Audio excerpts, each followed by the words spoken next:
Donc la fleur, ça reste un élément principal de ce type de pièce parce que bon, on a une structure avec un élément floral.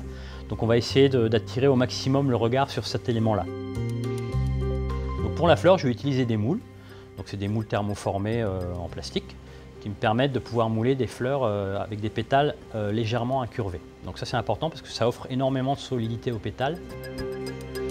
Ensuite, une fois que j'ai moulé ça, je vais laisser le chocolat se rétracter correctement. Et je vais pouvoir les démouler à peu près une petite heure après. Mais bon, je préfère attendre un petit peu plus longtemps que la rétraction soit complète. Une fois que mes pétales sont formés, enfin sont réalisés, je vais pouvoir travailler sur ma base de fleurs. C'est-à-dire qu'il va falloir une structure qui me permette de coller ces pétales.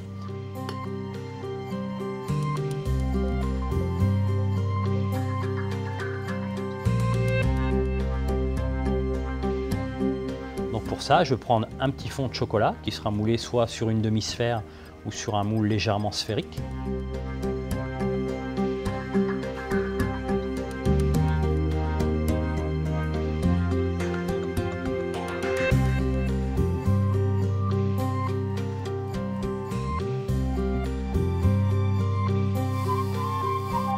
Je trempe l'ensemble du cœur de la fleur dans du chocolat blanc tempéré, de façon à ce que je puisse obtenir une petite pointe sur le cœur de fleur qui va me donner un petit aspect esthétique supplémentaire dans la fleur en finalité.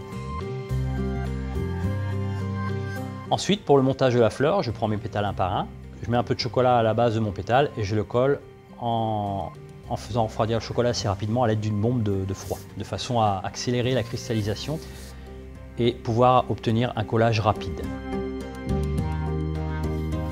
Et là, je vais monter ma fleur de façon progressive en essayant de garder une régularité au niveau du montage des pétales de façon à avoir une fleur qui soit relativement homogène, mais pas trop mécanique non plus. J'essaie d'éviter une fleur trop régulière. Donc une fois que la fleur est montée, je vais pouvoir procéder à la coloration.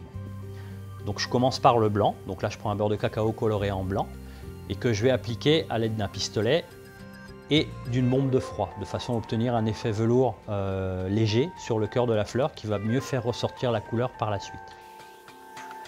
Donc ensuite j'applique mon rose sur le centre de la fleur, dans le cœur, en procédant à dégrader vers l'extérieur. Et ensuite je mets le vert à la base de la fleur en remontant vers le haut. Ensuite donc je mets des petites paillettes pour donner un petit côté un petit peu plus féerique, on va dire. Ça donne toujours un aspect assez joli sur un lotus.